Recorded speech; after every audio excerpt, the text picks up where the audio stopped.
Pues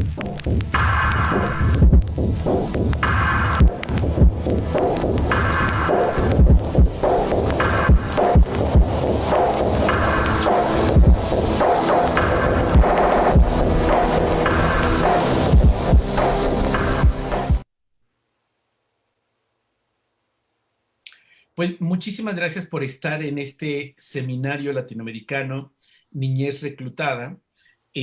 Nos parecía muy importante, digamos, realizar esta actividad de 3 días en una amplia coordinación con colegas de la región. El día de hoy vamos a tener un marco conceptual, una primera reflexión sobre los derechos violentados de niños, niñas y fundamentalmente personas adolescentes víctimas de reclutamiento forzado y al mismo tiempo las obligaciones que tienen los estados para prevenir, para poder desvincular a estos chicos y chicas y al mismo tiempo de lograr su plena reinserción. Y bueno, estaremos conversando mañana con más detalles sobre cómo se está dando estas formas de reclutamiento, cómo se benefician los grupos criminales. Y el día jueves reflexionaremos con las organizaciones y colegas en Colombia que llevan ya un camino andado en esta triste y amarga experiencia, pero también con pistas esperanzadoras a partir de los acuerdos de paz, que todos sabemos están en riesgo, pero que han logrado tener avances sustantivos. Así es que les animamos a que este seminario latinoamericano Niñez Reclutado lo puedan disfrutar, compartir y que mantengamos la conversación en redes sociales usando el hashtag Niñez Reclutada. Quiero agradecer profundamente a nuestras panelistas el día de hoy, a Esmeralda Arosamena, comisionada y relatora de Derechos de la Niñez de la Comisión Interamericana de Derechos Humanos. Muchísimas gracias, Esmeralda. Sabemos que tu agenda es muy complicada, pero te agradecemos profundamente que estés aquí, pues dando arranque a este seminario latinoamericano. También agradecer muchísimo a Patricia Colchero. Ella es responsable de estudios en la Secretaría Ejecutiva del Sistema Nacional de Protección Integral de Niños, Niñas y Adolescentes en México y quien también ha estado acompañando este proceso y de reflexión y de acciones en el caso del Estado mexicano. Agradecer también con nosotros la participación de Saraí García, directora nacional de proyectos de Justicia Juvenil Internacional. Muchísimas gracias, Saraí. Agradecer también a Grecia Granado, subdirectora de investigación de Reinserta, una organización que ya hace un tiempo está directamente trabajando con adolescentes y personas jóvenes víctimas de reclutamiento.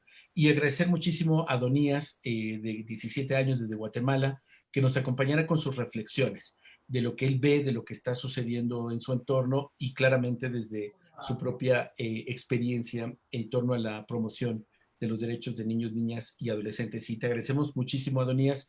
Tengo que explicar siempre, este es un formato adulto, digo, yo sé que ya como adolescentes están bastante adaptados a esta dinámica, pero nos parece súper importante la mirada de ustedes porque nos permite como darle sentido, anclar y que esto pueda realmente significar algo para la vida, los proyectos de vida de ustedes. De tal manera que agradecer nuevamente pues a todas las personas que nos están siguiendo acá en en esta plataforma, a quienes están en Zoom, recordarles, y con esto vamos a arrancar, que vamos a ofrecer constancia de participación a quienes están en la plataforma durante las 3 sesiones, en la idea de que pueda ser un espacio y un ejercicio de reflexión continua y que tengan el panorama más o menos completo. Entonces, por eso les animamos a que aquellos que deseen esa constancia o que lo consideren como parte de sus actividades profesionales o personales, que se vinculen más a través de la plataforma Zoom.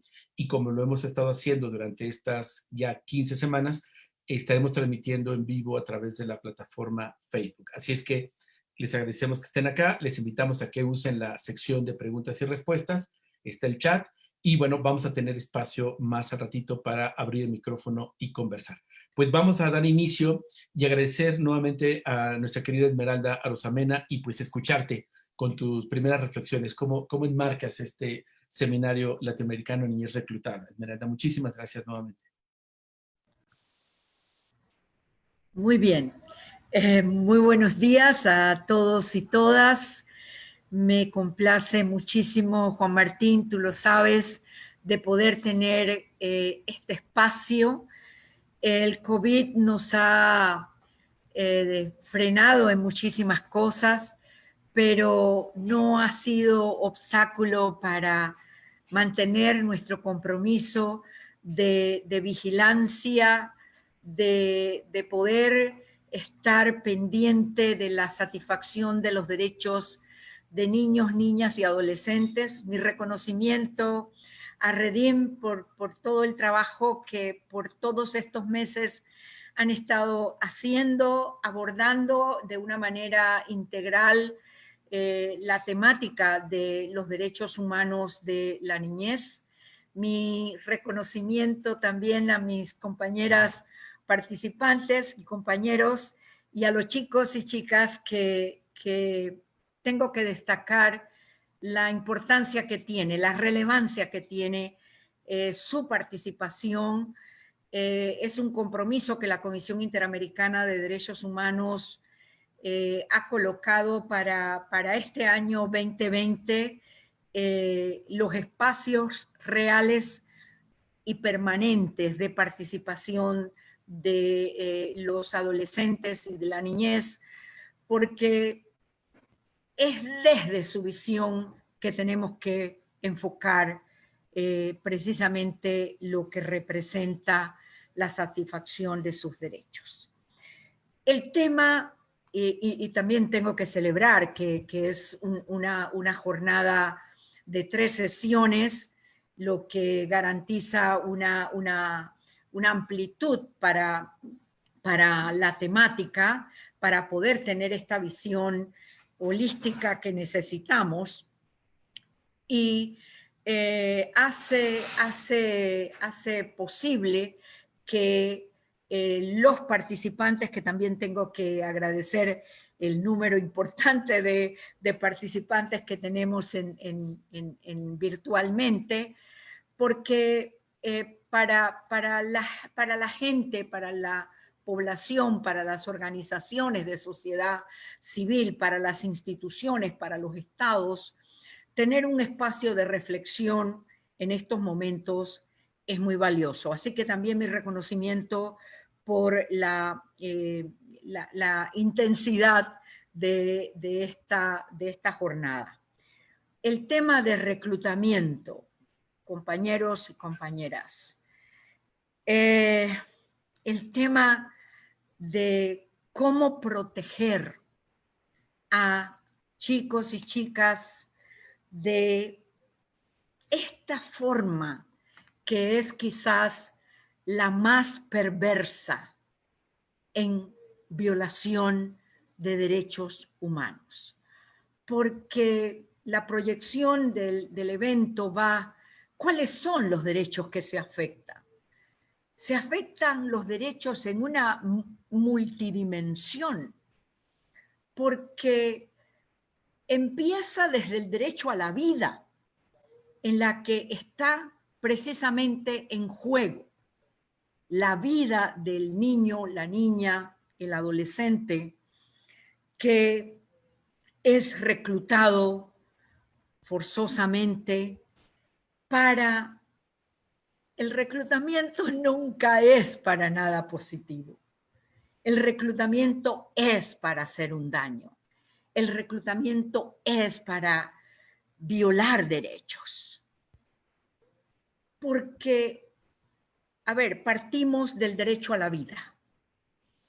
Cuando la niñez, ¿qué niñez es la que sirve de caldo de cultivo para estos grupos del crimen organizado, de grupos armados irregulares? La niñez sirve como, no me gusta la expresión, pero la digo, carnes de cañón, porque se ponen en primera fila, son descartables, dice nuestro informe de violencia, niñez y crimen organizado, el informe de la comisión, porque estos grupos solo los recogen, los reclutan porque sus propias condiciones de vida facilitan esta fórmula. Y cuando son reclutados, los colocan precisamente en las actividades más peligrosas. Y allí está en juego la vida de ellos. Y si mueren, ahí están las cifras de lo que El Salvador, Honduras, Guatemala y México tienen. En esta realidad del homicidio violento contra niños, niñas y adolescentes, sobre todo los adolescentes varones que tienen precisamente esta es la respuesta perversa, decía, y por eso parto del derecho a la vida en la obligación de proteger. Pero además, y no voy a hacer énfasis en, el tema de la propia educación, el tema del desarrollo, de la posibilidad del desarrollo de sus capacidades, de sus potencialidades, están cerradas. Ese desarrollo nunca será un desarrollo pleno.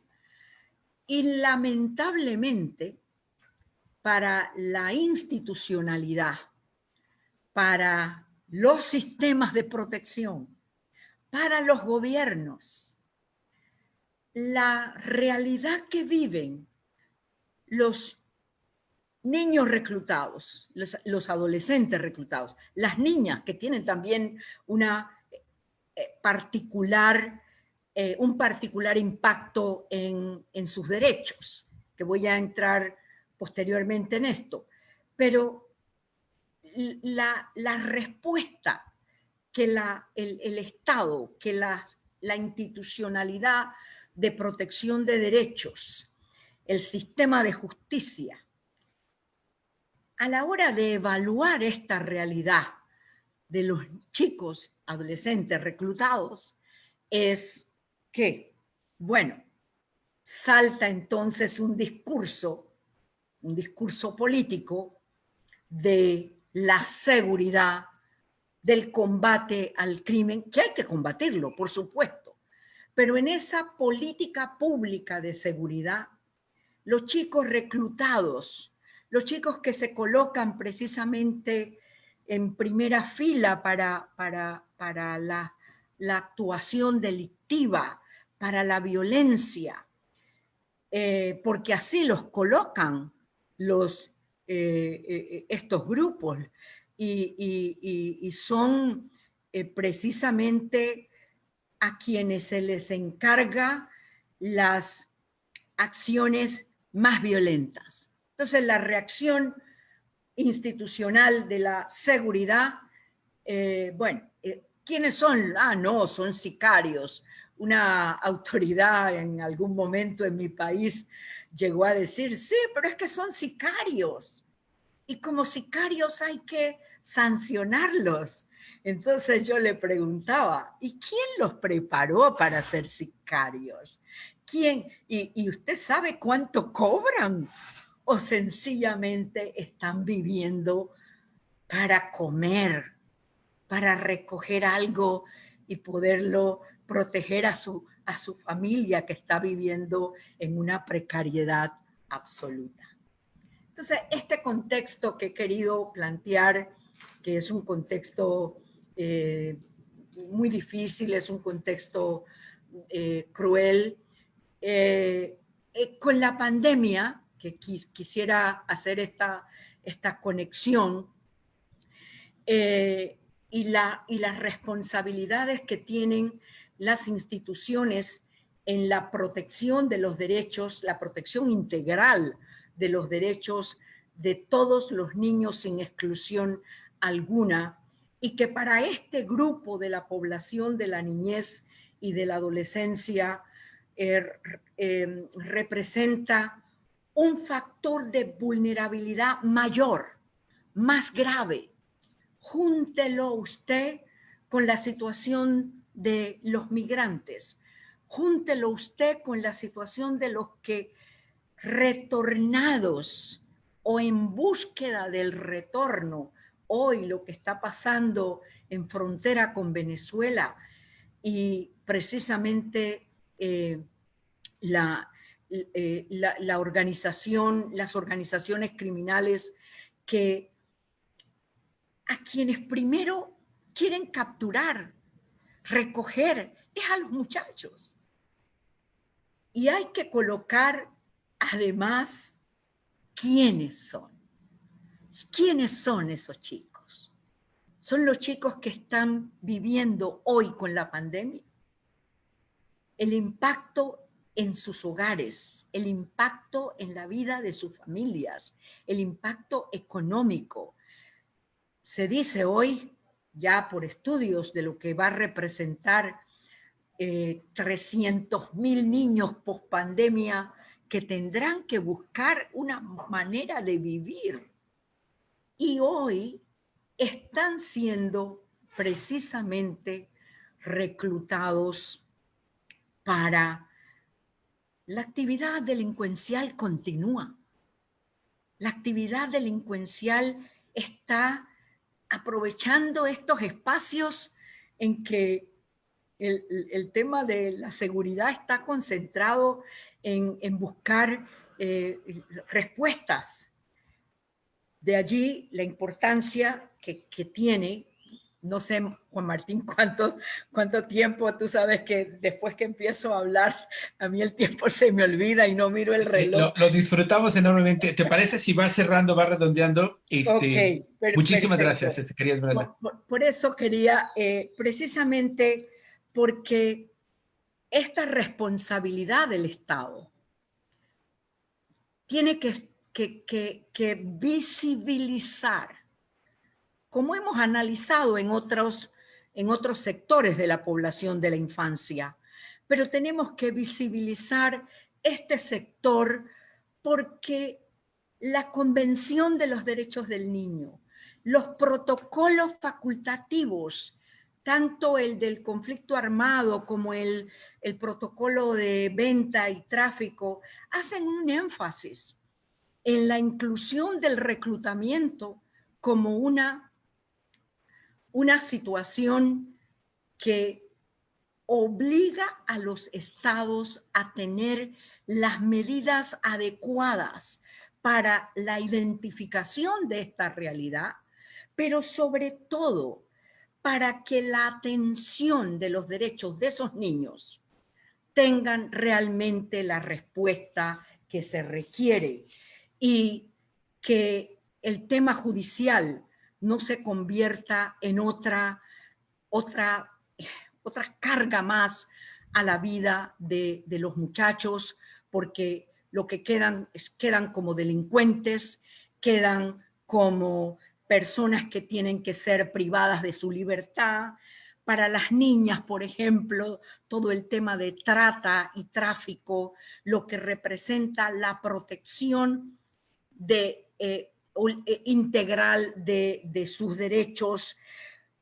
Y es una responsabilidad que no puede ser desatendida. Y el llamado a las instituciones responsables, todas las instituciones, el concepto de articulación, Juan Martín, en estos análisis que hacemos, miramos la fuerza que tiene para poder garantizar respuestas por parte de los estados. No se trata del sistema de protección, no se trata de la situación migratoria, no se trata solo del tema de seguridad. La respuesta para abordar la problemática, que es una problemática real, eso está allí, lo están viviendo. La sociedad civil, su trabajo de seguimiento, de información, de dotar a las autoridades de los datos necesarios para obtener las respuestas. Y concluyo haciendo un compromiso por parte de la Comisión Interamericana de estar en mantenernos en esta comunicación permanente, recibir por parte de todos los participantes que hoy nos acompañan cuáles son sus visiones de lo que está sucediendo, dónde están las fallas, para poder nosotros, en el conjunto de recomendaciones que vamos dando a los estados, la importancia de una identificación directa, de una medida directa para atender este grave problema. Y sobre todo, el reconocimiento de estos niños como víctimas en la violación de sus derechos. Eso es fundamental para cuando uno dice, vamos a proteger los derechos, y pensamos, protegemos los derechos de las víctimas. Bien, estos chicos, estas chicas están en esa condición y nos obligan a una respuesta de protección precisamente por su condición de víctimas de estos delitos. Muchísimas gracias a todos y todas por darme la oportunidad de compartir con ustedes mi reflexión. Muchísimas gracias, querida Esmeralda. Muchísimas gracias por tu contexto, y claramente nos quedamos con este cierre. Hay que asumir, reconocer que son víctimas, que también están generando tristemente condiciones, digamos, de conflicto con la ley, incluso daño a otras víctimas, pero primero son víctimas y desde ahí tendríamos que reflexionar. Animarles también a todos los que nos siguen en la plataforma Zoom y en Facebook a que puedan visitar el sitio que les vamos a poner acá ahora en liga y leer el informe que trabajó la Comisión Interamericana de Derechos Humanos, que es maravilloso. Este fue un trabajo que se fue construyendo de forma articulada. Está en pantalla, Violencia, Niñez y Crimen Organizado.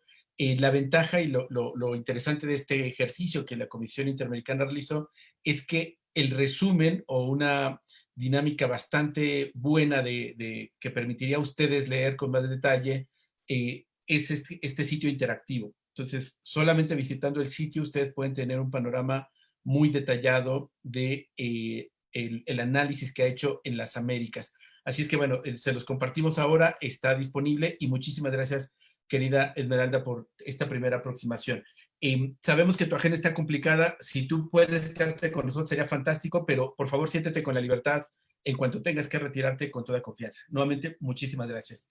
Y vamos a escuchar a Patricia Colchero, digamos, ella como funcionaria pública y además experta en derechos humanos, pues ha estado en el último tiempo buscando articular los esfuerzos del Estado mexicano, sociedad civil, precisamente para ir reconociendo lo que ya en el caso mexicano el 30 de abril de 2018 se reconoció, 30 de abril de 2019, se reconoció como un problema, el reclutamiento de niños y niñas a manos de grupos criminales, aun cuando hace más de 10 años que ya está documentado y está observado hacia el Estado mexicano. Patricia, te escuchamos. Muchísimas gracias por estar acá. Muchas gracias por invitarme a participar en este conversatorio. Con este y los que seguirán en los próximos días, bueno, pues se podrá visibilizar y podremos reflexionar sobre esta gravísima problemática. Es un honor para mí compartirlo con las personas que están en el panel este día, y agradezco mucho a quienes nos están escuchando. Pues si nos han invitado a hablar para señalar cuáles son los derechos vulnerados de niños, niñas y adolescentes por el reclutamiento y cuáles son las obligaciones del Estado. Pues como autoridad, parte del CIPINA, del Sistema Nacional de Protección Integral de Niños, Niñas y Adolescentes, me toca en este conversatorio platicarles pues sobre lo que estamos haciendo desde el sistema y lo que aún nos falta, que la verdad no es poco. Pero para contestar rápidamente al primer tema, pues es claro que el reclutamiento de niños, niñas y adolescentes por delincuencia organizada es un grave problema en nuestro país, y así se reconoció por las y los representantes del Estado mexicano que asistieron a la audiencia de la Comisión Interamericana en marzo pasado, como acaba de señalar Juan Martín. Y bueno, pues como dice la comisionada Arosamena, que agradezco mucho que esté en este conversatorio, pues realmente es el reclutamiento de niños, niñas y adolescentes es pues una de las peores formas de esclavitud. Esta situación inhumana trunca su desarrollo, violenta sus derechos. No hay un solo derecho que puedan ejercer de manera libre y plena. Se habla de reclutamiento forzado y voluntario, aunque este último se le pone en comillas, ¿no? Pero pues considero que voluntario no es un término que se debiera usar, porque pues la voluntad significa que puedes decidir entre varias opciones sin ningún tipo de coacción, lo cual pues no creo que sea el caso. Sabemos que las circunstancias y condiciones de vida son las que facilitan que niños, niñas y adolescentes sean reclutados por los grupos delincuenciales. En estos tiempos de pandemia, efectivamente estamos constatando lo que ya sabíamos. Los hogares no son espacios seguros para muchas de las niñas, niños y adolescentes. Las estadísticas antes de la pandemia nos reportaban que más del 60% de los casos de violencia hacia ellos y ellas tienen como responsable a una persona con algún parentesco. Y, por ejemplo, en las lesiones que se detectan en los hospitales, pues se sabía que el 75% ocurrían en la vivienda y bueno, pues estamos confirmando que es así. La escuela, que podría ser un entorno seguro para la convivencia, motivador para su desarrollo, un espacio para detectar si están sufriendo violencia en el hogar, en la misma escuela o en la comunidad, o si están por abandonar los estudios o consumiendo alcohol o drogas, pues ha servido poco para esto. En consultas que se han realizado a las y los adolescentes, ellos dicen no tener confianza ni en la escuela, ni en sus maestros, y con más edad, menos confianza. Y sin embargo, y esto es muy sorprendente, las y los adolescentes que se encuentran en centros de internamiento por haber cometido algún delito, han dicho en algunas entrevistas que se les han hecho, particularmente Elena Saola, dicen que lo que más valoran de estar ahí es tener la oportunidad de seguir estudiando. Las calles también se han vuelto en lugares muy peligrosos, dicen no sentirse seguros en sus colonias, no hay lugares para divertirse, para hacer deporte. Un adolescente en Tamaulipas contaba el otro día en uno de los conversatorios que entre ellas y ellos dicen, si sales a la calle, no regresas. En efecto, por reclutamiento, niños y niñas sufren desaparición. Tenemos alrededor de 11,000 desaparecidos, secuestro, extorsión, asesinato, o los convencen que tendrán mejores formas de vida, los hacen adictos a drogas y los utilizan para cualquier tipo de tareas, no importando las consecuencias porque son fácilmente reemplazables. Hago este recuento porque, como decía al inicio de mi intervención, como parte del CIPINA sabemos que esa es la situación y reconocemos la gran deuda que el Estado tiene con niñas, niños y adolescentes en este tema y, bueno, por supuesto en otros. A muchas y muchos adolescentes el Estado no les ha garantizado ni condiciones de vida digna, ni para estudiar, ni para desarrollarse. En el informe 2019 de la Comisión Nacional de los Derechos Humanos, se señalaban algunos avances que permiten ir consolidando una política de protección integral, como ha sido la aprobación de la Ley General de Derechos y la aprobación de las leyes en las entidades federativas. Con ello, pues la creación de los sistemas de protección nacional, estatales y municipales que posibilitan la articulación de las autoridades responsables de la garantía de derechos, a partir además de una agenda trazada en los programas de protección en los 3 órdenes de gobierno. Está el programa nacional, que es el PRONAPINA, los programas estatales y los programas municipales. La instalación de los sistemas municipales, tenemos instalados hasta la fecha 1,846. En estos últimos 3 meses hemos logrado instalar más de 22 y hemos tenido pláticas por estos medios y bueno, es de las cosas que hemos aprendido en esta pandemia, utilizar estas videoconferencias. Hemos podido tener videoconferencias con los municipios de 27 estados, lo cual ha sido realmente muy enriquecedor para conocer las problemáticas a nivel territorio. Bueno, la creación de las procuradurías también, que es una de las agendas prioritarias para CONAGO. Se aprobaron leyes como la desaparición forzada y por particulares, la Ley General de Víctimas, el Sistema Integral de Justicia Penal adolescente, etcétera. Como ustedes bien ya lo saben. Pero bueno, para el abordaje del combate al reclutamiento y protección especial, el CIPINA, a través de la Comisión para poner fin a todas las formas de violencia en contra de niños, niñas y adolescentes, aprobó una acción específica de las 20 que conforman su plan de acción 2019-2024, que toma las recomendaciones, por supuesto, del Comité de Derechos del Niño y de la Comisión Interamericana de Derechos Humanos. Para el impulso de esta línea, se ha conformado un grupo de trabajo en el que participan las autoridades responsables de las acciones concretas, como el Secretario Ejecutivo del Sistema Nacional de Seguridad Pública, la Secretaría de Seguridad y Protección Ciudadana, la SEP, la Fiscalía General de la República, la Secretaría de Salud, la Procuraduría de Protección Federal, el DIF, y también organizaciones de la sociedad civil dedicadas, además, como es una de las recomendaciones del comité, a trabajo con adolescentes que están en riesgo de ser reclutados o que se encuentran sujetos al sistema penal para adolescentes, como Reinserta, Casa Promoción Juvenil, Documenta, Muro de Solidaridad, Yupil, Servicios a la Juventud y otras más que trabajan por los derechos de la infancia y adolescencia, como la Redim, World Vision, Save the Children, y bueno, recientemente también Justicia Juvenil Internacional, además de la asesoría invaluable de personas expertas, porque es un tema súper complejo, como por ejemplo Elena Azaola. Bueno, la estrategia la hemos dividido en 3 grandes rubros: prevención a través de la protección integral, detección de riesgos y protección especial.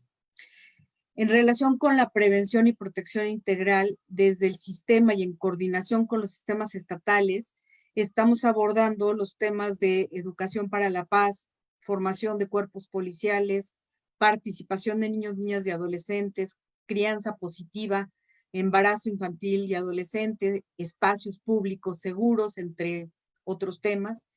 Y también se está revisando con la Fiscalía General de la República la conveniencia de la tipificación de reclutamiento o de hacer modificaciones a la ley de trata. Estamos revisando esto, que es también una de las recomendaciones de los organismos internacionales. Para la detección de riesgos, estamos trabajando en la conformación de un observatorio que monitoree los factores de riesgo. El objetivo es ubicar territorialmente y en tiempo real estos factores, que ya los conocemos, pero que tenemos que detectar, monitorear y ubicar cambios, patrones para focalizar, digamos, las intervenciones que se hagan dentro de esta estrategia. De esta línea está encargada la Secretaría de Seguridad y Protección Ciudadana y el Secretariado Ejecutivo. En el ámbito escolar, que son espacios fundamentales para detectar riesgos, se estaba fortaleciendo el mecanismo de alerta temprana para evitar la deserción escolar, y se está construyendo una estrategia de entornos escolares seguros con la Secretaría de Educación Básica de la SEP, con personas expertas y también con el CONALEP. Estoy señalando algunas de las líneas porque ya casi es el tiempo. Sí, Y bueno, muchísimas gracias. la tercera línea de protección especial se enfoca en el desarrollo de alternativas para la protección en caso de vulneración de derechos y desmovilización, y en el trabajo de reinserción social para aquellos y aquellas adolescentes que están sujetos al sistema de justicia penal. En lo que respecta al desarrollo de alternativas para la protección, bueno, se está trabajando en el protocolo para la búsqueda de niños, niñas y adolescentes en caso de desaparición. En estos meses se consolidó la Estrategia Nacional para Protección de Mujeres, Niños, Niñas y Adolescentes contra las Violencias, de la cual pues me gustaría abundar en las siguientes intervenciones. En días pasados se aprobó en el Sistema Nacional para Prevenir, Atender, Sancionar y Erradicar la Violencia en contra de las Mujeres, un programa para niños y niñas que están en condición de orfandad por feminicidio.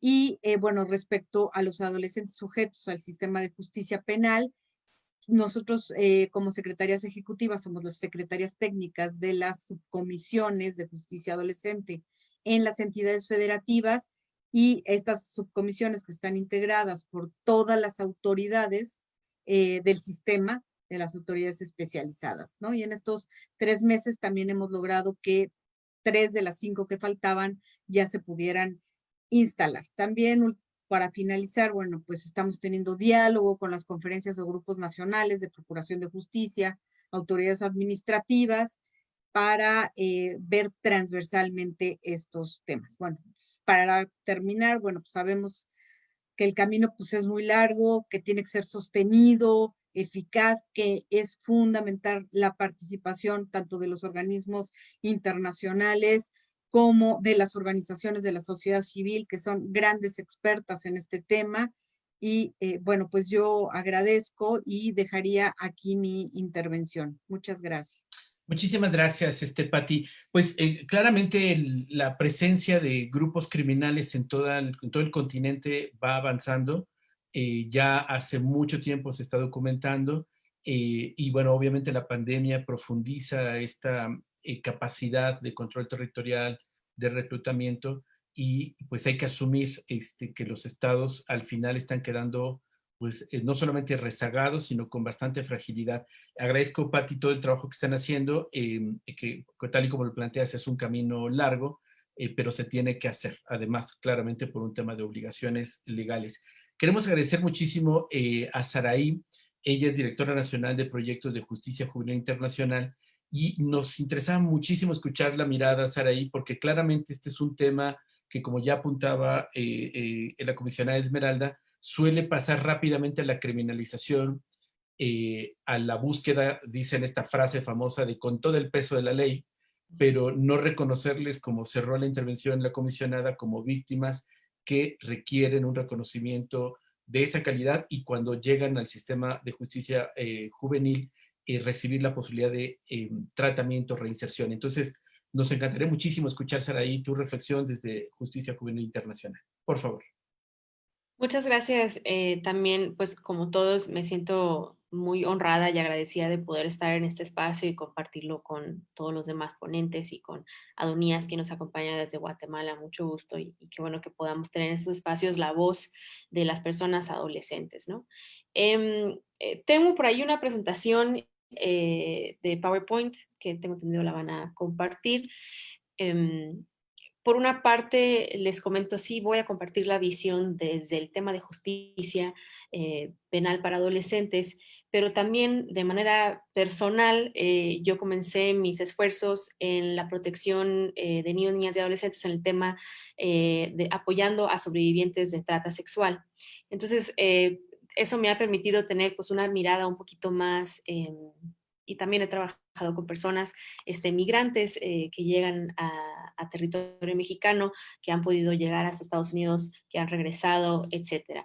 Entonces esto me ha permitido tener una mirada un poquito más holística y primero voy a abordar una serie de testimonios o historias, más que nada, y después una mirada a los distintos contextos que definen lo que es el reclutamiento, porque el reclutamiento se da se da a partir de distintos contextos en los cuales estamos viviendo, no nada más en México, pero también puedo atreverme a decir regionalmente. Y con esto comienzo, no sé si ya pueden ver la presentación. Sí, la vemos, Saraí. Muchísimas gracias. Ok, yo no la estoy compartiendo. Muy bien, gracias. El siguiente slide, por favor. Y me voy a permitir contarles una serie de historias. Comenzamos con la historia de Raúl. Raúl es un adolescente de 16 años que llegó a un centro de internamiento por el delito de portación de arma de fuego de uso exclusivo del ejército, pero en realidad, pues, como nosotros sabemos, el término común es que pues, se dedica a la actividad de lo que hace una persona sicaria, de un sicario. Y trabajaba para un cártel reconocido de una de las zonas de México desde los 11 años.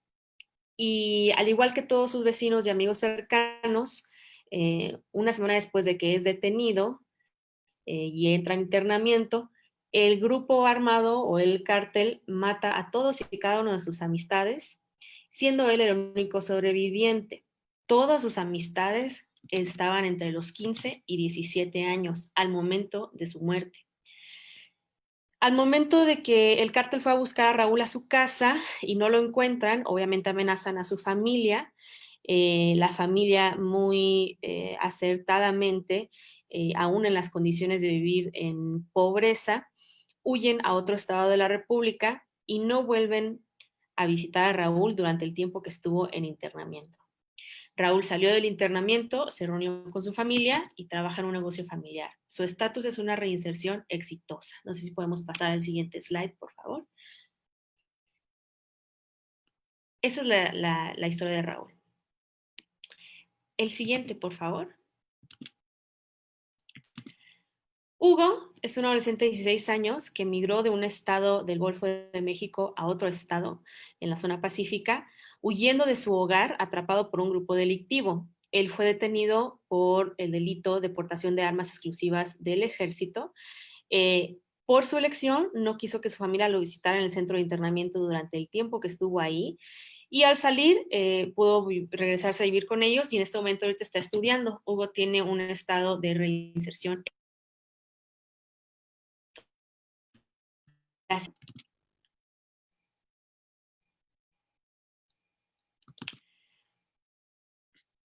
Manuel es un adolescente de 17 años en el sur del país que llegó hasta el norte del país siendo reclutado por un grupo delictivo unos años antes de haber cumplido los 17 años. Obviamente fue detenido y al momento de cumplir su tiempo de internamiento regresó con su familia, la cual también vivía en un estatus en un estado de pobreza, y ahorita su estatus es una reinserción exitosa también.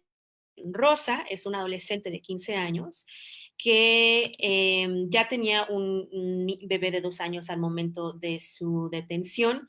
Fue detenida por el delito de secuestro en participación de manera muy involuntaria con un grupo delictivo. Y posterior a su internamiento, que fue menor de 1 año, se fue a vivir con otros miembros de sus familiares, no con sus mamá y papá, pero ahorita su estatus es una reinserción exitosa. Quise compartirles estas historias y de alguna manera dividir los factores, que no me voy a atrever a llamarles de riesgo ni de protección, porque esos son de naturaleza de otros ámbitos, simplemente son factores. Les podemos llamar factores sociales, factores económicos, con otros nombres. Pero quería puntualizar la edad, el hecho de que hay un elemento migratorio previo, durante o después del reclutamiento, el delito por el cual fueron detenidos y fueron procesados, incluso sentenciados, el factor de la pobreza en la familia presente en todos los casos que les acabo de mencionar, y creo que y apoyando esta visión de que son víctimas, todos tienen casos de una reinserción exitosa. En su mayoría están ahorita estudiando o están trabajando. Entonces, con esto me gustaría pasar a lo que es, cuando hablamos de reclutamiento, es importante definir qué es el reclutamiento. Claramente no existe una ley en México nacional que nos defina qué es el reclutamiento, aunque es un fenómeno reconocido, pero sí es una dinámica que es cubierta por distintas normas internacionales. Y para nosotros poder hablar de cuáles son los derechos que se han violado, sirve mucho el identificar primero la norma, la esfera jurídica a la cual estamos hablando para identificar más puntualmente las obligaciones del Estado. Si podemos pasar al siguiente slide, por favor. Aquí le puse interconexiones con sistemas de protección, aunque algunos de estos normativas de las que vamos a hablar no hablan directamente de protección, pero sí de obligaciones por parte del Estado, y tienen algunas de ellas, algunas cláusulas especiales cuando se habla de niñas, niños y adolescentes. La siguiente. En México, como en otros países de la zona, en Centro y Sudamérica, y también estoy segura que en otros lugares del mundo, tenemos primeramente ahorita la pandemia.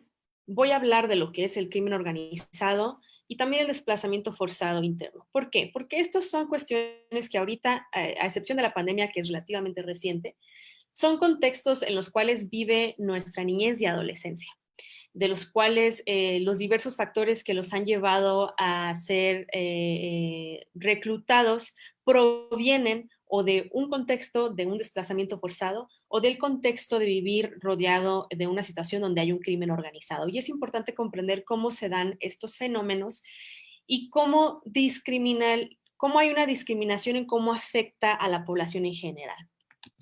Si vamos al siguiente slide, por favor. O es el siguiente porque lo intercambiamos, lo siento. Ese. Pues de la pandemia, yo he escuchado que la pandemia es como lo más cercano a vivir en un estado de guerra, obviamente sin tener a un grupo armado con una guerra declarada, pero comparándolo al confinamiento, de estar en casa, de salir solo a lo necesario por el alimento, el riesgo que existe en el exterior, las muertes que son causadas por un virus, no por un conflicto armado directamente, pero estos rasgos que son muy similares a estar en un estado de guerra. Como bien lo mencionó Patricia Colchero, ahorita ya tenemos cifras, sobre todo de violencia en el hogar. Ya hay cifras disponibles en cuanto al desempleo, no nada más en México, pero en otros lugares, cómo se ha exponenciado la pobreza. Y el COVID también viene a resaltar la desigualdad social, viene a acentuar aquellos que no tienen acceso a la tecnología, sobre todo los niños y niñas y adolescentes, pues cómo van a seguir la escuela si no pueden estar en línea siguiendo sus cursos, ¿no? Entonces, la pandemia nos ha dejado ver esta desigualdad social mucho más en claro y es muy similar a ciertos efectos que se podría tener durante un conflicto armado, aunque no lo estoy llamando un conflicto armado ni lo voy a categorizar de esa manera, pero socialmente comparte muchos de los mismos factores en el contexto en el que se vive. El siguiente slide, por favor. Bueno, el anterior que era antes de... El desplazamiento forzado es un fenómeno que en México muy recientemente se ha reconocido que existe en nuestro país, aunque ha existido ya por varias décadas. De hecho, no tenemos una ley nacional. Existen algunos estados que hablan, Oaxaca, Guerrero, que hablan acerca del desplazamiento forzado, pero no tenemos ni siquiera definición en nuestras leyes federales de lo que ello implica. Existe el derecho internacional. Aquí está la definición de ello, que el desplazamiento interno forzado es una violación a los derechos humanos que se presenta cuando personas o grupos de personas huyen de su hogar o lugar de residencia habitual hacia otra colonia de su mismo municipio o hacia otro municipio de su estado o hacia otro estado del país para evitar o después de haber sido víctimas de una situación de violencia generalizada, de un conflicto armado, de violaciones a los derechos humanos o de catástrofes naturales o provocadas por el ser humano.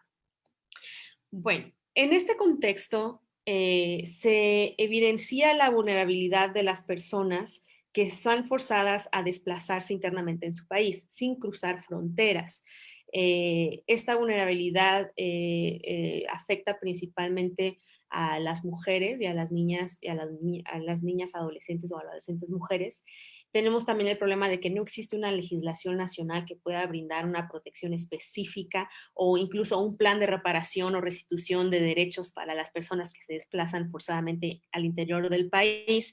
Y pues es una violación reiterada de derechos sociales, civiles y políticos, muchos de los derechos que ya se han mencionado en el contexto del reclutamiento, como el derecho a la vida, a una vida digna, el derecho a la educación, a una alimentación, etc. El siguiente slide, por favor, para hablar del siguiente contexto. El que me sigue.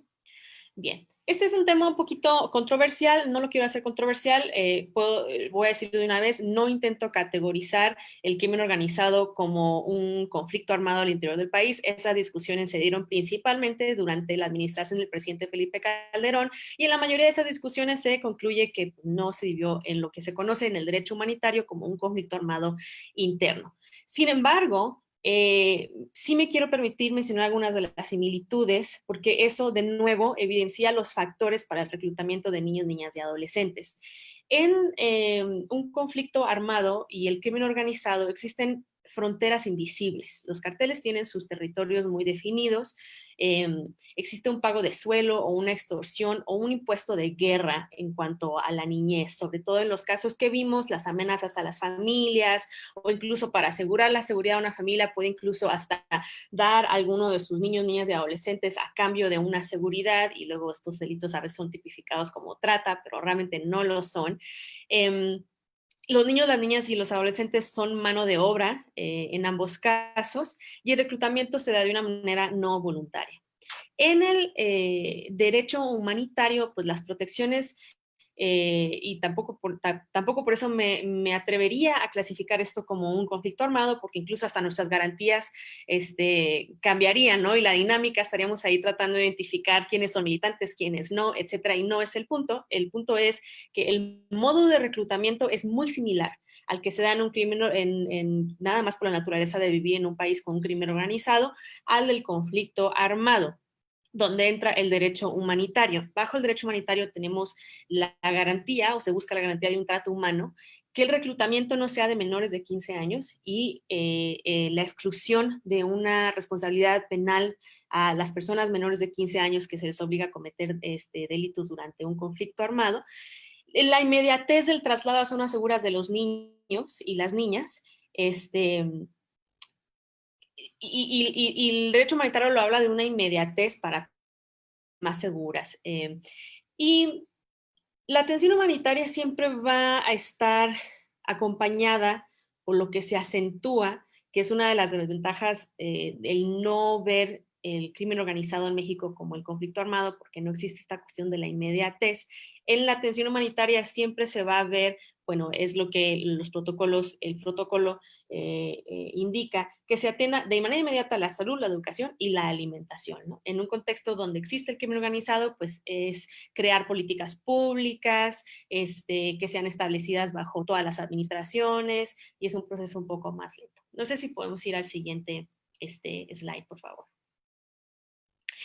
Y por último tenemos uno de los esfuerzos internacionales al reconocer que existe la vulnerabilidad de los niños, niñas y adolescentes ante los contextos diversos que hemos comentado, pero sobre todo del crimen organizado, la delincuencia organizada o el narcotráfico, viene de la Convención de las Naciones Unidas contra la Delincuencia Organizada Transnacional. Y de ahí vienen dos temas muy importantes, uno que es el tema de el tráfico ilícito de migrantes, que no voy a adentrar en ese tema, pero sí al tema de trata de personas.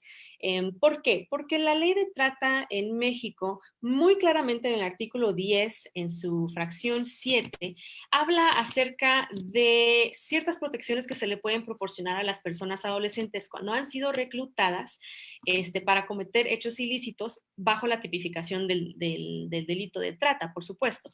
Pero sí habla acerca de la comisión de delitos que nosotros ya tenemos tipificados como delitos en nuestras leyes.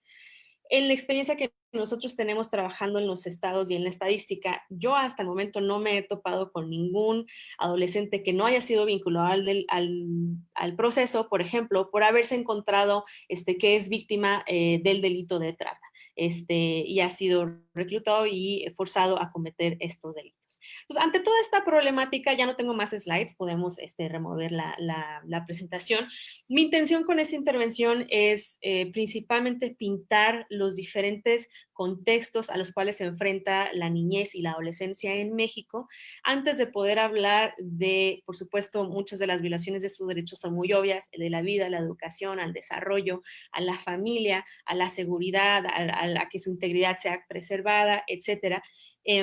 Pero es importante conocer las dificultades a las que se encuentran las personas adolescentes, y sobre todo el tema va desde la banca de justicia penal para adolescentes, ¿dónde está la responsabilidad penal de ellos? Claro, tenemos todo un ordenamiento de la Ley Nacional del Sistema Integral de Justicia Penal para Adolescentes. Sin embargo, cuando damos una mirada holística al contexto que tenemos en México y que existe en otros países, tenemos que, creo yo, analizar nuevamente estas normas, porque si la política pública no va a la par a la problemática de cada uno de estos contextos, pues son esfuerzos por separado y sería mucho más difícil para el Estado brindar las protecciones necesarias, sobre todo de la prevención para el reclutamiento de niñas, niños y adolescentes. Y hasta aquí mi intervención. Por el momento, muchas gracias. Muchísimas gracias, Saraí. Y bueno, gracias precisamente por hacer las precisiones sobre el derecho internacional, porque precisamente, si bien es cierto, esto podría considerarse una especie de purismo jurídico, tiene implicaciones de orden legal y de obligaciones en cada uno de los países de la región. Ya el protocolo facultativo del Comité de Derechos del Niño de Naciones Unidas sobre Infancia y Conflicto Armado le pide a los estados que vayan reportando en su primer examen y después lo incorporen el caso de América Latina se ha cubierto en su gran mayoría. Lamentablemente, tenemos que asumir que el crimen organizado transnacional está aquí, está haciendo uso de esa práctica, y aunque no entre en el marco de un conflicto armado interno, la práctica, tal y como tú lo has ilustrado en las láminas, está sucediendo, y la violación a sus derechos humanos, las omisiones de los estados y claramente la ruptura en sus proyectos de vida está siendo una realidad. Muchísimas gracias, Saraí, por esta aproximación. Gracias. Y vamos a escuchar a Grecia Granados. Ella es subdirectora de investigación en Reinserta, y hace ya varios años, no porque lo buscaran, sino porque les llegó y les topó la realidad. Grecia, ustedes han estado interactuando con adolescentes y personas jóvenes víctimas de reclutamiento. Te escuchamos, por favor. Hola, muchas gracias. Buen día a todos. Buenas tardes ya estamos Ya tarde, en sí. la tarde. Sí, pues muchas gracias por la invitación. Así es, Juan, Reinserta tiene ya una trayectoria grande trabajando con adolescentes en un proceso de reinserción. Como ya han venido diciendo las demás panelistas que han hecho intervenciones muy interesantes y dando información muy buena, bueno, el tema de reclutamiento de la niñez es una categoría sumamente difusa porque no hay límites claros. Algo que puntualizó Esmeralda desde el inicio fue esta parte de la dualidad que existe en los adolescentes al ser víctimas y victimarios, porque la realidad es que tenemos que asumir las dos esferas que se tocan hablando de la adolescencia y la niñez que es reclutada. Porque si bien son víctimas de manera inicial, por supuesto, y esto tiene que ver con una responsabilidad no solo del Estado, sino también de la sociedad. Y creo que esa es una parte que nos pesa mucho como sociedad mexicana, el comprender que nuestros niños son el reflejo de lo que nosotros somos, de todos los adultos y de todas las dinámicas que se juegan en lo social. Entonces, en esta dualidad que existe, al momento de que tú puedas integrar o desarrollar planes que puedan evitar el reclutamiento y poder a lo mejor facilitar un proceso de desvinculación, pues tienes que ver ambas aristas, porque tienes la víctima por un lado y tienes el victimario. Entonces tienen que ser procesos bien específicos para que puedas atender las dos esferas.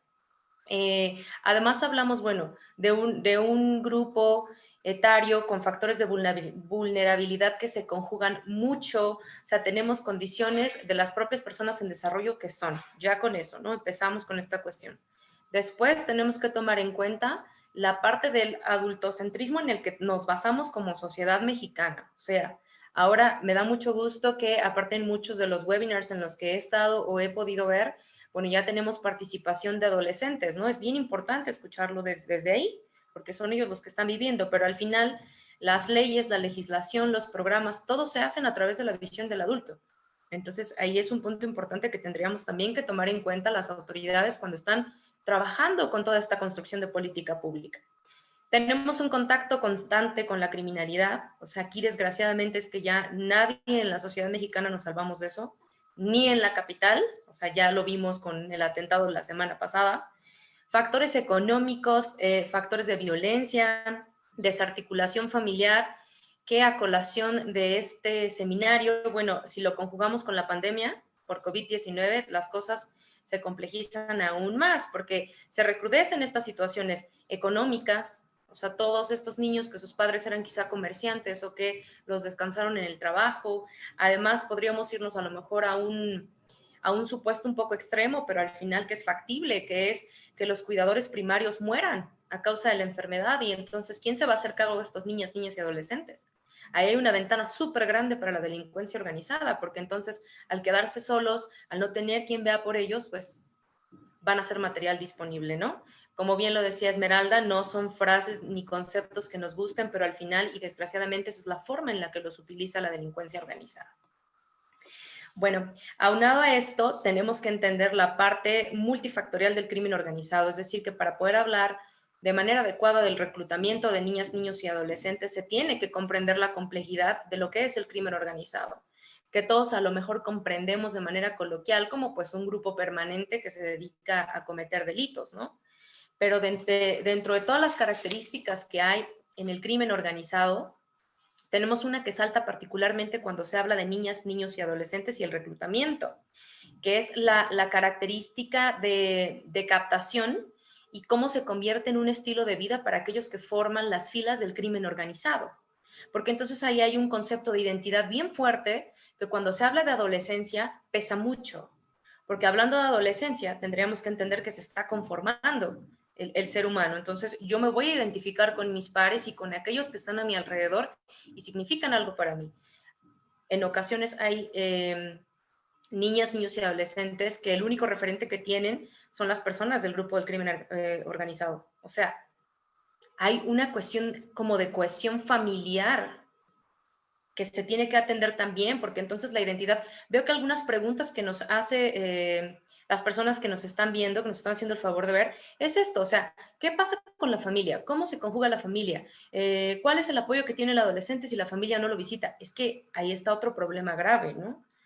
Todo esto se tiene que ver a la luz de la legislación, por supuesto, porque si hablamos de los derechos que se vulneran, como ya muchos de las panelistas lo mencionaron, bueno, el del derecho a la vida, a la supervivencia, al desarrollo, hay uno muy interesante que nos marca la Ley General de Derechos de Niñas, Niños y Adolescentes, que es el derecho a la prioridad.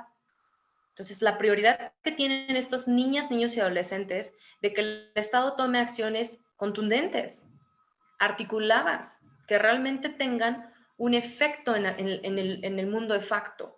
Porque ese es un problema que tenemos mucho en México. Tenemos mucha legislación. Hablando de trata de personas, que Saraí lo comentó. O sea, es una cosa impresionante meterte a esta ley, terminas un poco mareado de todos los tipos penales que encuentras ahí, y entonces hay una sobretipificación, una sobreregulación.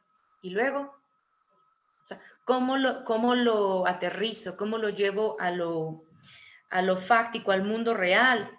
Entonces, sí, claro, o sea, los derechos que se violentan puede ser muy evidente, derecho a la educación, a la salud, incluso aquí retomando un poquito lo que hablaba Saraí del desplazamiento, el derecho a la residencia, ¿no? Que se les está coartando por completo porque yo ya no puedo vivir ahí. Vamos a suponer, uno de estos chicos entra al sistema y ya no puede volver a su comunidad si es que quiere una de dos, desvincularse del grupo o seguir vivo. Porque ese es otro conflicto que tenemos. O sea, hay adolescentes que prefieren salir y cometer otro delito para regresar antes de volver al lugar de origen en donde sabe que lo van a matar. Porque en ocasiones para el grupo armado, para el grupo criminal, el que lo hayan detenido implica que no hay una lealtad, etcétera, etcétera, etcétera. Entonces, después de hacer esta breve introducción, quiero abrir el tema a partir de la experiencia, sí, y del punto en el que nosotros estamos poniendo el dedo como fundación, que es esta problemática que no solo habla de la imposibilidad del Estado de evitar el reclutamiento y aplicar procesos de desmovilización, que eso ya es un problema muy, muy grave, sino que además tiene una incapacidad absoluta por detectar los casos de adolescentes que han sido cooptados por el crimen organizado. Porque podemos tener a muchos adolescentes que ya están institucionalizados, ya son parte del proceso y del sistema, que entran a lo mejor por un delito de robo, y que entonces a la autoridad se le pasa de largo que este adolescente, que si bien no entró por un delito de crimen organizado, sí pertenece a las filas del crimen organizado. Y entonces eso complejiza aún más, porque entonces, ¿cómo ataca un problema si no lo veo? Ahí tendríamos que referir otra vez la ley de trata. En el artículo 25 específicamente hay un tipo penal que nos dice que el reclutamiento de menores de 18 años para cualquier actividad delincuencial referida en el artículo 2 de la ley de delincuencia organizada se considera delito de trata. O sea, ya. Quedamos claros en que no es un problema de falta de regulación. No es un problema de que no tengamos una ventana jurídica que nos permita atacarlo. Es un problema de desarticulación, de apatía por parte de la autoridad y también un poco de la sociedad, porque la sociedad también trae esta visión como sumamente retributiva, en donde ve a los adolescentes como vamos a castigarlos como adultos porque cometieron actos de adultos, ¿no? Pues que es una responsabilidad compartida. No hay programas de atención a víctima. Por ejemplo, ese es otro derecho que se les violenta a estas niñas, niños y adolescentes. El que puedan tener acceso a todas las prerrogativas que la Ley General de Víctimas marca, porque al final son víctimas y esas no se le garantizan. No hay programas de atención a víctimas. En la ley de trata se dice que incluso se puede cambiar de identidad y mover de manera nacional o internacional a una víctima de trata de personas. En ese caso nosotros entenderíamos de manera técnica que un adolescente que fue cooptado por las filas del crimen organizado es una víctima de trata, por lo tanto tiene acceso a estos programas. El problema es, no existen estos programas. Ahí están. Y a lo mejor podemos tener la ventana en la Ley General de Víctimas, perdón, en la Ley General de Derechos de Niñas, Niños y Adolescentes, hay una pequeña ventanita cuando se habla de estas medidas especiales. A partir de ahí podríamos empezar a trabajar. Pero aquí la problemática se ve con la desarticulación absoluta de la autoridad. Ahora, en la experiencia de Reinserta, bueno, el proceso para poder desvincular y desmovilizar a un adolescente es complejo, porque implica muchas cosas. Implica coordinación, implica recursos materiales, implica una cuestión de seguridad fuerte. Por eso es que ahí el trabajo con la autoridad tiene que ser muy minucioso y también se nos viene encima otro problema, que es la corrupción, que es un factor y característica del crimen organizado, porque para que pueda operar tiene que hacer uso de estas conexiones con autoridades de alto nivel. Entonces, al momento de pensar en la desmovilización, que es algo que debe el Estado, tienen que tomar en cuenta esta parte, para que puedan brindar seguridad tanto a los adolescentes que se pretenden desmovilizar como a las personas que están involucradas en el proceso. Entonces, aquí el conflicto es grande, se pretende seguir trabajando, Reinserta tiene esta intención de seguir trabajando este año con adolescentes que son parte del crimen organizado. Sin embargo, lo reitero, son cuestiones que no se pueden ventilar tan sencillamente por todo lo que implica, por todo el riesgo que conlleva, pero estamos trabajando actualmente. Esto de la COVID nos llegó a jugar una mala pasada un poquito, porque nos paró en tiempos y todo, pero ahorita tenemos 206 solicitudes de información pendientes de que nos respondan. Bueno, ya no tantas, ya nos respondieron 77. Referente a esto, o sea, ¿cuántas carpetas de investigación Estado has iniciado por el delito de trata de personas cuando un adolescente es llevado al sistema para adolescentes por un delito de crimen organizado? No, ahí es nulo, y ya lo comentó Saraí. O sea, hay un vacío gigantesco, y no legal, sino de acción. También estamos preparando un manual de recomendaciones de desmovilización, que evidentemente tenemos ventajas y desventajas en México porque todo es nuevo, entonces todo lo que se diga va a ser novedoso, pero a la vez no tenemos un parangón que nos permita decir, bueno, pues vamos a hacerle por aquí, por allá. Todo tiene que ver con una cuestión internacional y las condiciones son muy distintas. Porque tenemos, por ejemplo, protocolos de DR que tiene que ver con conflictos armados, pero es bien distinta la naturaleza de un conflicto armado y del crimen organizado.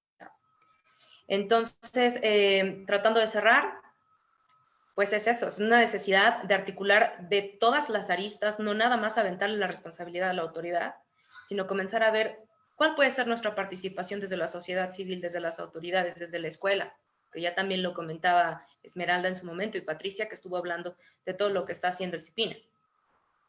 Entonces, por el momento termino mi intervención. Y aquí Muchísimas gracias. Gracias, Grecia. Pues el panorama que nos han dado, pues claramente nos establece muchísimos desafíos. Hay que insistir que esto tiene que ver con proyectos de vida. Y estos proyectos de vida de niños, niñas y fundamentalmente adolescentes y personas jóvenes necesitan una protección reforzada de parte de las autoridades, de las instancias cercanas, como planteaba Grecia en su momento, en las familias, las comunidades, que pueden ser espacios también de protección. Y nos gustaría en ese sentido, Adonais, muchísimas gracias nuevamente por estar acá con nosotros desde Guatemala, desde Quetzaltenango, bellísima, bellísima ciudad. Nos gustaría escuchar tu reflexión. ¿Qué piensas? ¿Cómo es un poco la vivencia? ¿Qué conversan ustedes, chicos y chicas de tu edad, sobre este riesgo que lamentablemente está creciendo en toda la región de poder ser víctima de estos grupos o incluso no tener alternativas? Y esto lamentablemente está sucediendo en todo el continente. Muchísimas gracias, Adonais. Te escuchamos en tu reflexión.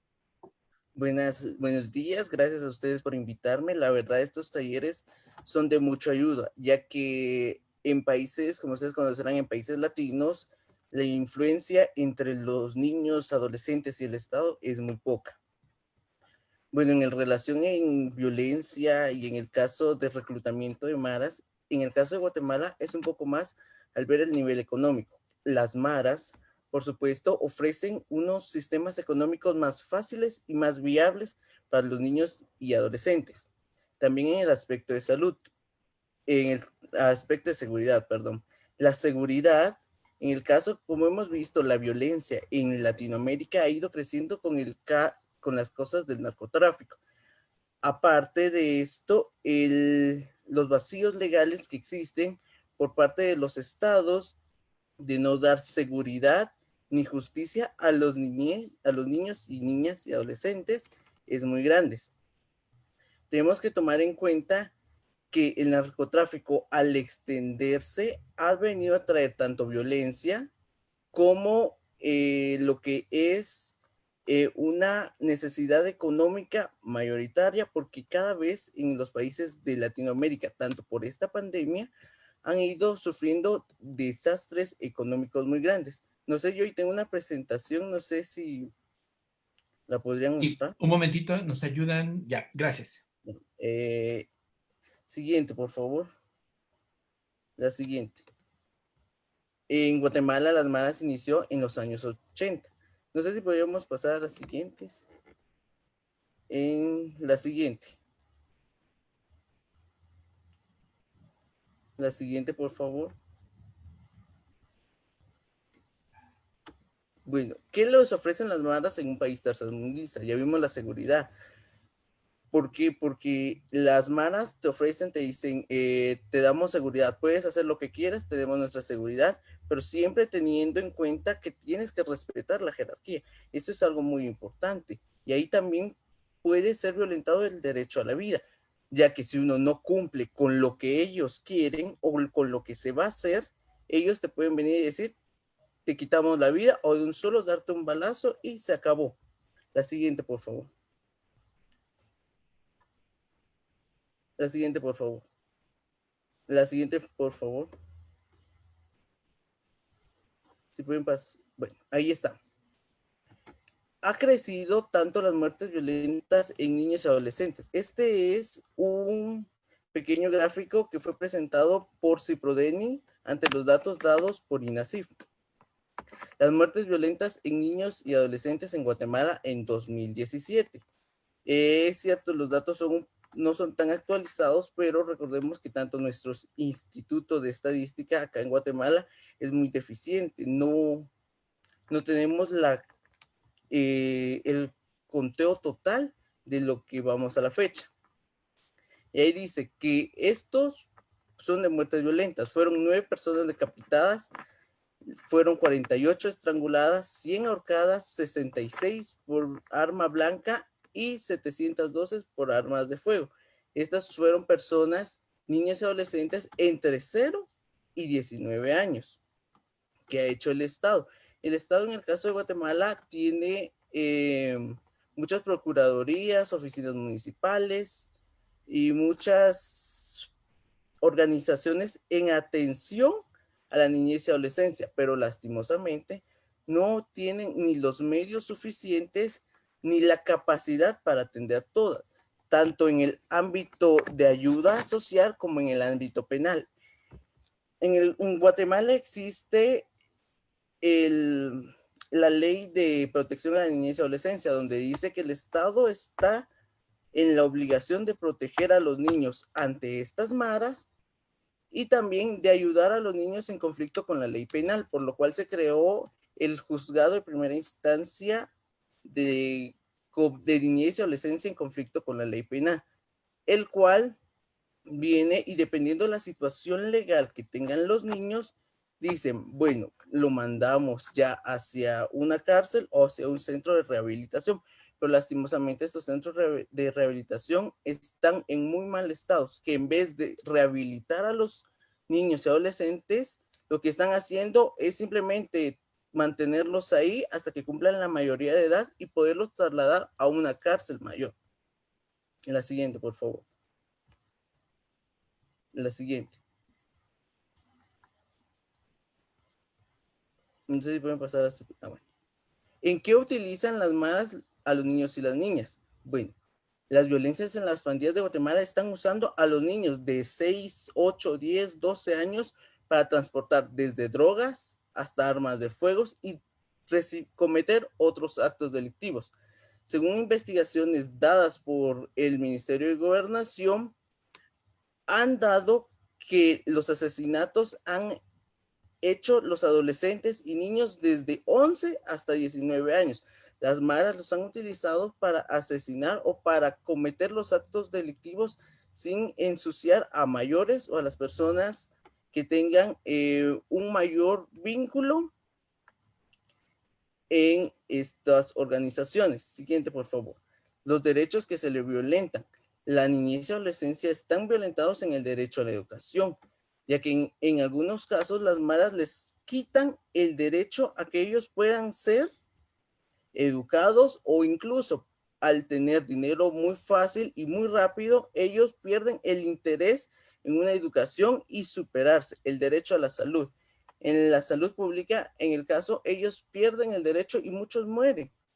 ¿Por qué? Por estar en esta situación, ellos no optan por ir a un médico o un centro de salud cercano, ya que de ser así van a ser aprendidos y llevados en un sistema judicial. El de recreación, ahí sí hablamos que los niños ya no son niños prácticamente, sino se convierten en adultos y en personas que ya prácticamente perdieron su niñez. Es una niñez robada. Y el derecho a la vida, como ya había dicho, que en cualquier momento puede ser asesinados, ahorcados, no importa. Con esto cierro. Muchísimas gracias, Adonais, y gracias además por tu profesionalismo para preparar tu intervención. Hoy acá, muy doloroso escuchar lo que está sucediendo en Guatemala y que claramente está sucediendo en otras regiones del continente, Brasil, ya también bastante documentado, Venezuela, en Honduras, que ha tenido ya un fuerte impacto, el caso mexicano muy con graves circunstancias, y también en el Caribe, por lo que estamos recibiendo de información. Muchísimas gracias. Queremos agradecer a todas y a todos por su participación. Ofrecemos disculpas. Muchas personas se quedaron fuera de la plataforma Zoom. Mis colegas en la transmisión de Facebook han puesto la liga para el registro, y agradecer sus participaciones. Quisiera, obviamente no tenemos posibilidad de leer todas las preguntas que son por acá bastantes, y los comentarios que tenemos en el chat y también en el Facebook. Me gustaría redondear en 3 grandes temas que están colocados acá en preguntas, comentarios. Uno es el rol de protección de la familia y el entorno social inmediato de niños, niñas y adolescentes. Cuando ya está también permeado por dinámicas criminales, cuando no hay la capacidad de contener desde ese lugar, ¿no? Nos gustaría un poco escuchar algunas reflexiones. Segundo, los marcos normativos. Hay una frase que voy a parafrasear, que podemos estar muy bien en marcos normativos, pero hay un abismo con la realidad. Y eso nos pasa particularmente en América Latina y el Caribe, donde nuestros estados son frágiles. Y no es un problema necesariamente normativo de leyes, como ya lo ha explicado Grace, Saraí, Patricia, Esmeralda, sino que tiene que ver con la capacidad de respuesta de los estados. Y asumamos en un tercer tema, el crimen organizado transnacional.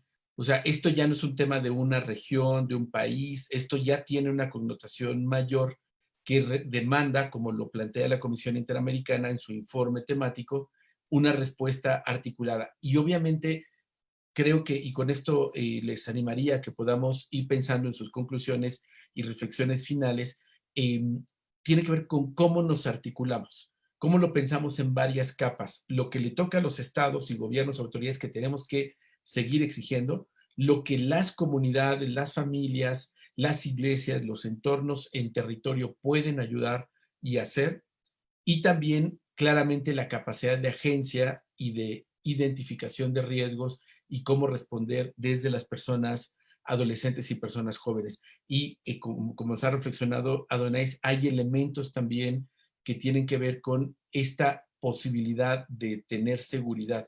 Un tema vital para poder construir tu proyecto de futuro es que sepas que vas a poder regresar a tu casa. Y si tienes en eso que acordar con la mara, con la pandilla o con el grupo criminal, pues que usa con tu propia vida si el Estado no lo ha logrado hacer. Entonces debemos de entender estas complejidades. Y bueno, agradecer muchísimo los comentarios. Tenemos varias manos levantadas. Voy a pedirles con todo el respeto del mundo que sean súper breves. Vamos a abrir 3 comentarios. Mis colegas nos van a ayudar a abrirlo, pero sí agradeceríamos su brevedad para poder escuchar el cierre de nuestras panelistas y nuestro panelista. Y bueno, reiterar el agradecimiento a Esmeralda, que tuvo que retirarse porque estaba ya en otros compromisos. Inés, Anita, si pueden abrir, por favor, y Evangelina, ahí vamos a tratar de ver quién logra abrir su micrófono y escucharles de manera muy breve, si fueran tan amables. Por favor, ¿quién puede abrir su micrófono? Hasta ahí, por favor. Si vamos a escuchar, a ver si alguna puede. En tanto, alguien puede abrir su micrófono. Por ejemplo, aquí dice Hilda Solís, en América Latina el fenómeno de reclutamiento siempre ha existido debido a las condiciones de extrema pobreza y los fuertes problemas de violencia y corrupción. México, al ser un país de tránsito, tanto migratorio como en narcóticos, expone una estructura, dice, de seguridad quebrantada en operatividad y corrupción que impacta negativamente los derechos de grupos vulnerables como los niños, niñas y adolescentes. Hace una reflexión interesante en el chat. ¿Alguna de nuestras colegas por acá, Inés, Anita, Evangelina, Natalia, Alejandra, Patricio, pudieron abrir su micrófono, si fueran tan amables?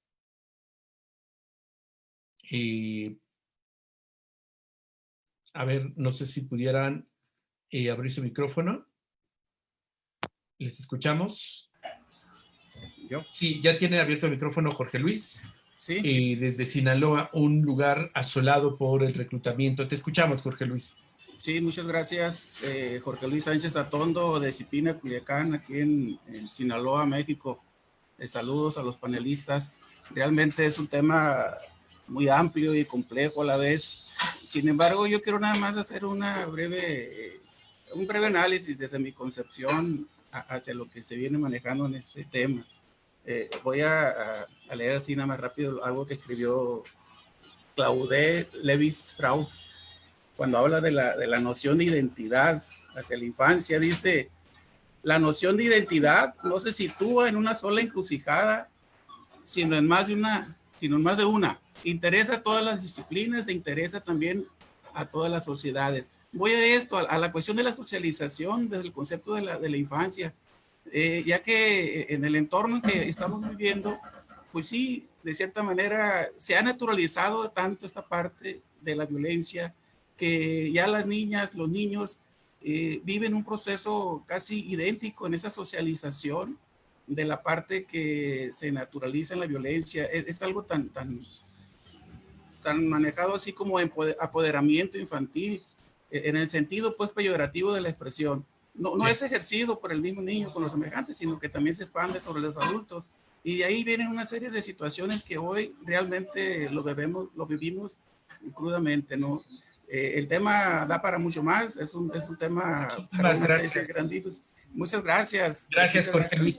Bueno, no sé si lograron nuestras colegas Natalia, Evangelina, Anita, Inés, Alejandra, Patricio abrir su micrófono. Si no, vamos a ir cerrando con nuestros colegas. Agradecer muchísimo sus comentarios. Por acá nos pregunta también Anabel, ¿cómo ayudar a las y los adolescentes cuando los mismos entornos y autoridades inducen esta forma de vida que cada vez se incrementa sin existir sanciones hacia los tutores directos? En este mismo contexto, otra pregunta por ahí hablaba sobre el tema de cuando la familia o sus referentes adultos son los que los involucran en estas acciones de reclutamiento. Hay una pregunta para Saraí, para Esmeralda.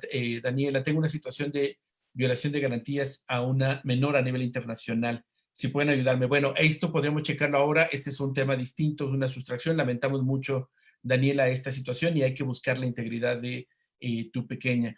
Elvira por acá, Alvear Cortés, dice, ¿cómo están visibilizando la conformación de redes desde las instancias gubernamentales hasta la participación ciudadana en cuestión de prevención de este tipo de abusos? Y esto es interesante, Patricia, tú hablabas un poco de esta necesidad, de alguna manera se está tratando de articular, pero claramente estamos desbordados, no estamos teniendo la posibilidad. Sofía Jaramillo, puedes abrir tu micrófono, les veo acá en el panel, pero si ustedes no abren su micrófono, nosotros no podríamos abrírselos. Esto es un tema de seguridad de la plataforma. Sofía, creo que ya lo tienes abierto. Te escuchamos brevemente, por favor. Hola, ¿cómo están? Soy Sofía Jaramillo de la Alianza por la Niñez Colombiana en Colombia. El caso de reclutamiento armado de menores en Colombia es un tema difícil y recurrente, pero creo que aquí ciertas organizaciones están trabajando en cómo fortalecer capacidades de los niños, niñas y adolescentes para que eviten tentaciones de entrar en bandas delictivas. Entonces quisiese saber si alguien puede muy rápidamente, cuáles son las acciones que hacen ustedes en sus países para evitar la inserción de los niños voluntariamente, entre comillas, a estos grupos armados.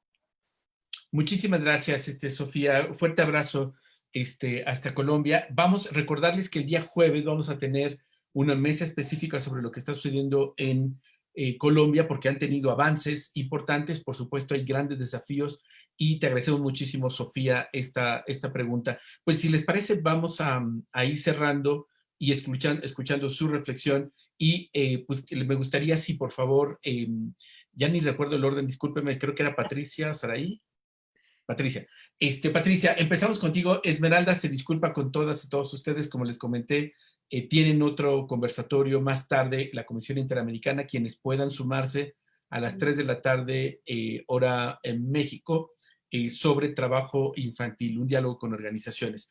Patricia, ¿cómo cierras? ¿Cuál es tu conclusión? Y en la medida posible, pues atender algunos de los comentarios o interrogantes de las personas que nos han acompañado en las dos plataformas. Gracias. Sí, muchísimas gracias por todas las preguntas, por todo el interés. De todas maneras, bueno, estamos pendientes y podemos seguir contestando, digamos, todas las preguntas, aunque no tengamos el espacio ahorita.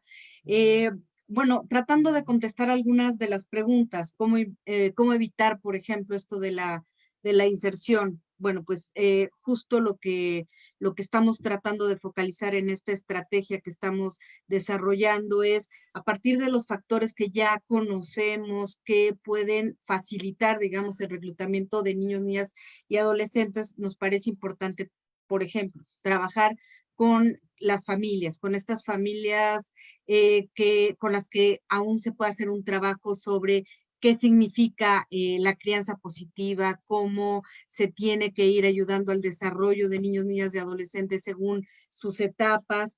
En los entornos escolares, importantísimo, cómo podemos detectar esta deserción escolar, que es, digamos, un elemento que nos puede dar algún dato sobre el riesgo de que podrían ser reclutados más fácilmente. De esto, pues justamente para el ciclo que viene se está desarrollando, la CEP está desarrollando una aplicación para diariamente que el personal directivo pueda conocer quiénes están asistiendo o no están asistiendo a la escuela y poder revisar como estos patrones, además del control que ya existe, que se reporta trimestralmente sobre asistencia y rendimiento. Y bueno, hicimos ahora, profundizamos en una estrategia sobre para la protección de niños, niñas y adolescentes que están sufriendo violencias, que lo que permite es que a través del 911, y lo hicimos a través del 911 porque una violencia en contra de niño, niña o adolescente es una emergencia.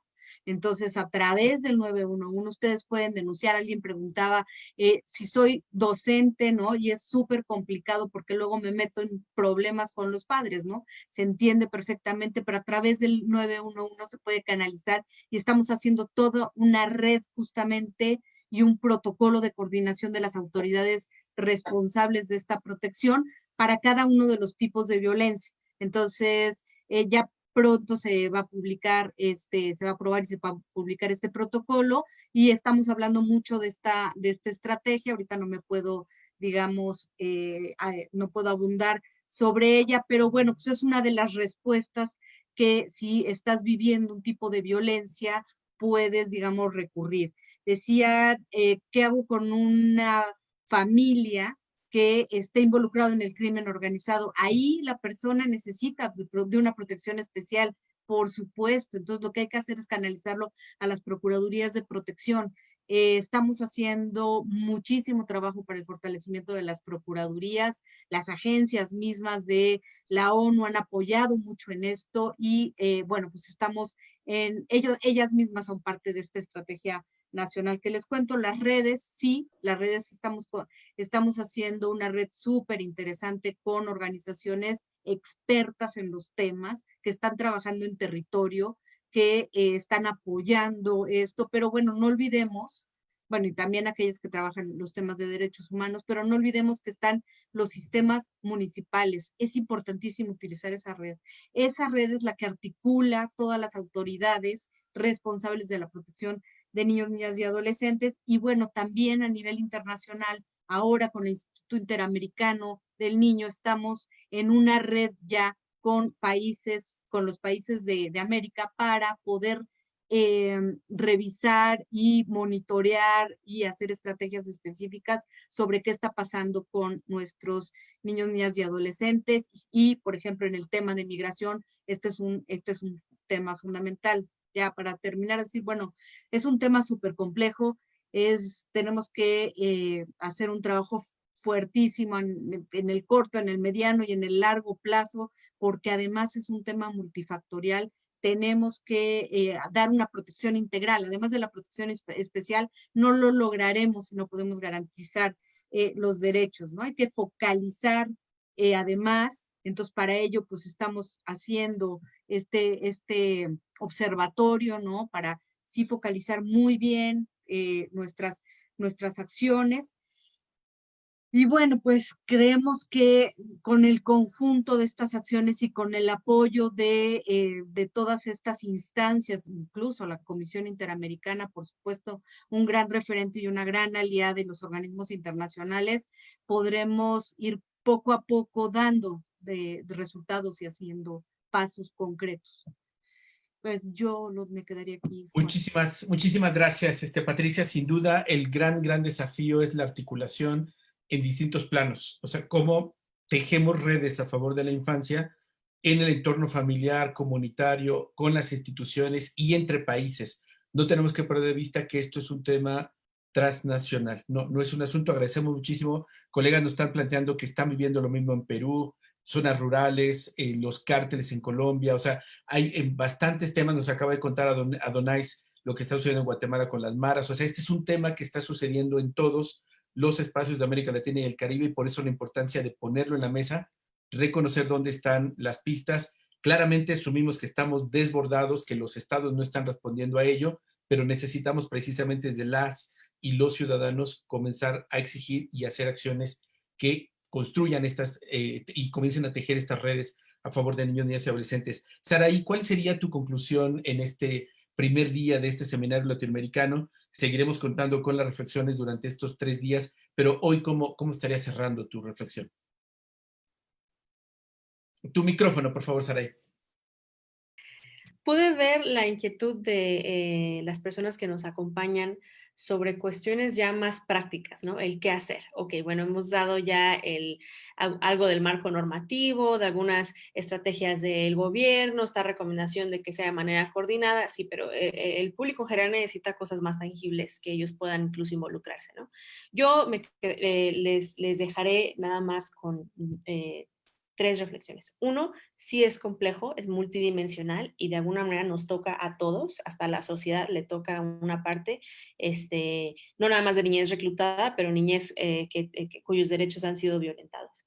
Número 2, como pertenecientes a países democráticos, existen espacios democráticos donde como ciudadanos y como sociedad civil, los que estamos en sociedad civil, tenemos la posibilidad, el honor, diría yo, y hasta la responsabilidad de que el gobierno rinda cuentas en las acciones que están ya marcadas en la norma, a través de espacios, y esto es un frente común, y desde JJI, así lo vemos en la materia de justicia para adolescentes. Si no hay un frente común y si no está ahí toda la autoridad y otros participantes, muy lentamente vamos a llegar a otros resultados. Y por último, decisiones basadas en datos. Lo que no se cuenta no existe, y lo que no podemos dimensionar, la política pública pues se va a quedar corta, o va a ser desperdiciada, ¿no? Entonces, muy importante el hacer un esfuerzo muy importante en datos, en recolección de datos,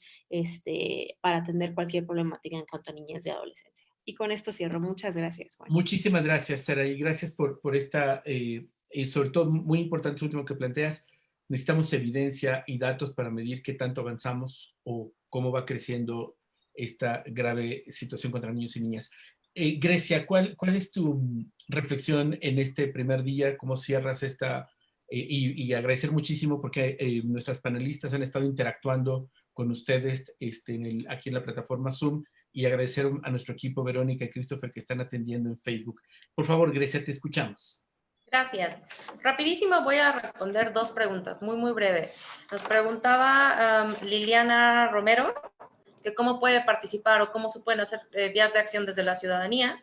Entonces, yo ahí recomiendo, bueno, de entrada la denuncia, ¿no? Eso es bien importante. Hace un ratito Patricia habló de algo, nos dio el número en donde se pueden hacer las denuncias, la información, la no repetición de patrones de violencia y mantener canales abiertos para que las niñas, niños y adolescentes tengan esta oportunidad de acercarse a los adultos, que se supone que somos los principales que deberíamos estar brindando esta seguridad.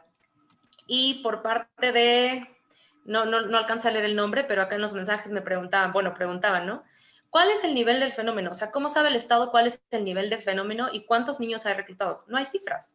O sea, tenemos esta cifra de la academia de aproximadamente 30,000 niños y niñas y adolescentes reclutados, pero bueno, no tenemos cifras oficiales, eso es algo que siempre nos ha quedado de ver el Estado. Entonces, bueno, el nivel del fenómeno no lo conoce el Estado, es muy complejo poder determinarlo. Rápido, hago 3 puntualizaciones respecto a lo que yo considero que se tiene que hacer o cómo se tendría que cerrar esto. Uno es establecer mecanismos que permitan identificar a estos niñas, niños y adolescentes que son parte de las filas del crimen organizado. No solamente a los que están institucionalizados, sino a aquellos que todavía por la edad no han logrado entrar al sistema, pero que lo van a hacer en algún punto. Establecer programas de atención a víctimas, porque tenemos la legislación, tenemos las disposiciones, pero no se aterrizan. Entonces ahí tendríamos que hablar de presupuesto y de coordinación. Y bueno, básicamente esos son los puntos en los que yo quiero cerrar. Sé que probablemente se entiende como que todo queda al aire y como decía hace un rato Saraí, mucha gente nos pregunta, ¿qué se hace? ¿Qué se hace? ¿No? Esa es la pregunta del millón. Lo que pasa es que implica tener espacios interdisciplinarios desde los cuales se pueda pensar desde diferentes aristas cómo poder atacar el problema. Muchas gracias. Muchísimas gracias, Grecia. Y bueno, vamos a escuchar a Donais, que nos honrará con el cierre, con sus reflexiones. Creo que animarles, como lo hemos estado haciendo en este tiempo, tenemos que escuchar a niños, niñas, adolescentes, a personas jóvenes.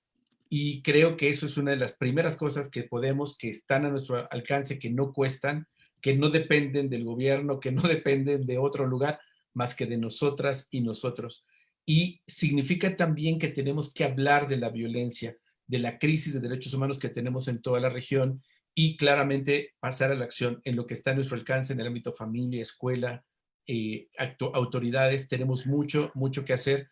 Aquí creo que el mensaje central es que tenemos que coordinarnos. Entre más equipo hagamos, mejor vamos a proteger a niños, niñas y adolescentes. Y en ese sentido agradezco profundamente a Donais su participación súper profesional en este espacio. Hay que destacarlo porque en general no habíamos tenido personas adolescentes con estas presentaciones tan profesionales. Muchísimas gracias. Y bueno, te animamos a cerrar este primer día del Seminario Latinoamericano sobre Niñez Reclutada. Muchísimas gracias a ustedes por la participación. La verdad, es muy difícil siempre participar, un niño, un adolescente ya con adultos o en temas de adultos. Bueno, lo primero que sería pedirle a los estados en la creación o en el mejoramiento de las políticas públicas para tener una mejor protección a la niñez y adolescencia. Segundo, la inversión tanto en economía como en educación para evitar el reclutamiento. Y tercero, como personas, como sociedad civil, como seres humanos, primero, denunciar si vemos algún acto ilícito hacia los niños o desde los niños, para que ellos puedan tener un apoyo. También escuchar, porque muchas veces como padres o en la sociedad tan marginada que tenemos, los niños no son tomados en cuenta. Pero entonces, si aprendemos a escuchar, podremos nosotros saber qué le pasa al niño y evitar todo esto. Y tercero, no discriminarlos. Muchas veces, porque un niño sale ya está rehabilitado, lo discriminamos. No, eso no debe ser así.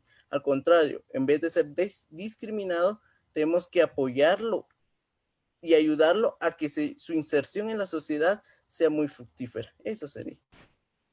Te agradecemos profundamente y tienes un cierre fantástico. Necesitamos que la participación en sociedad sea fructífera. Te agradecemos profundamente. Gracias, Patricia. Gracias, Araí, Grecia. Bueno, aquí tenemos a nuestro panelista para mañana, Tonatiu. Fuerte abrazo, Tonatiu. Gracias por estar acá también. Y agradecemos a nuestra querida Esmeralda Arosamena, relatora de Derechos de la Niñez de la Comisión Interamericana, que pues movió su agenda, hizo malabares para estar aquí con nosotros. Y les esperamos mañana en el segundo día de 3, reflexionando también sobre niñez reclutada. y les animamos a que se mantengan atentos. Ofrecemos reiterada disculpa porque no todo el mundo logró entrar en la plataforma Zoom. Vamos a buscar resolverlo para mañana, esperemos que esto sea posible, pero de todas maneras recuerden que por Facebook se está transmitiendo y nos sentimos profundamente agradecidos por esta gran participación e interacción con ustedes. Muchísimas gracias y les enviamos un abrazo virtual por ahora y nos encontramos mañana en este segundo día. Gracias, cuídense mucho. Hasta luego.